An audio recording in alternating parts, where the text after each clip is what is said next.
Hello folks and welcome to another video. In this one I'll be looking at the Nextbase 412GW Dashcam. So what are the major benefits of this? Well, it only costs £80. It comes with a very useful feature wherein you can simply slide it off there if you wish to interact with it.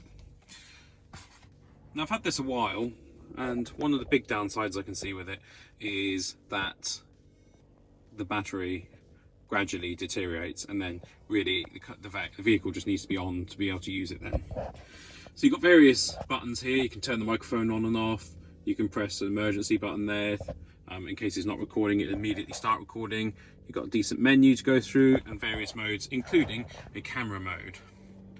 So if you press menu, now these are all touch sensitive buttons, which is a bit of an annoyance because I know you shouldn't be doing it while you're driving, but if for some reason you had to, it's much more difficult. So you can adjust things like the resolution. It records in 1440p, exposure, audio recording, number plates, the average video length, parking mode, which is where if someone dinged your car, for example, when it's parked, this will come on and record the details. You can rotate the display if you wanted to put it a different way around. Put time date stamps on it, GPS locations, speed data, loads and loads of things on there, as well as a G sensor. And of course, you've got a Wi-Fi mode, which you would use with the accompanying app in order to transfer data to your phone. You can format the SD card like this. I do this periodically because they have a limited number of read writes. So sometimes I'll just fully format the SD card. You change the date and time, your language on there, your country, what you measure the speed in, a screensaver mode. You want the screensaver on really because you don't want it distracting you. Auto power off, all this sort of thing. There's loads of stuff you can change on there. And like I said, it records in 1440p. I'll include a brief video to show you the quality of the recording.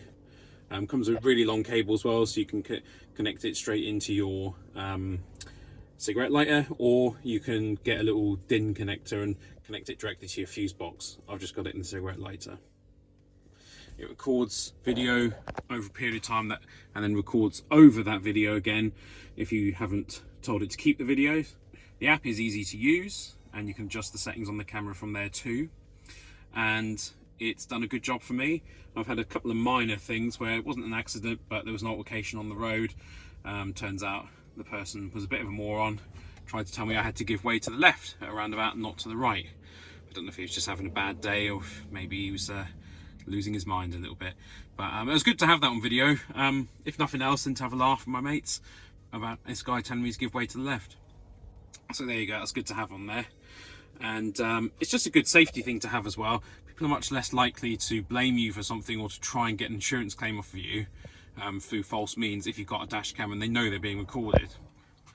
So it does a really good job for that. And like I said, it's only £80, so it's not even massively expensive. It's a nice looking little thing, fairly inobtrusive. The screen quality is good, and like I said, the app is good on it as well. So don't really have any downsides except for the fact that the battery doesn't seem to last anymore, but that's the nature of the game with these things. So nice short video there. So I hope you've enjoyed this video. If you have, please remember to hit that like button, leave me a comment, subscribe to my channel, share this video, and of course check out my Patreon. I want to thank you very much for watching and have a great day.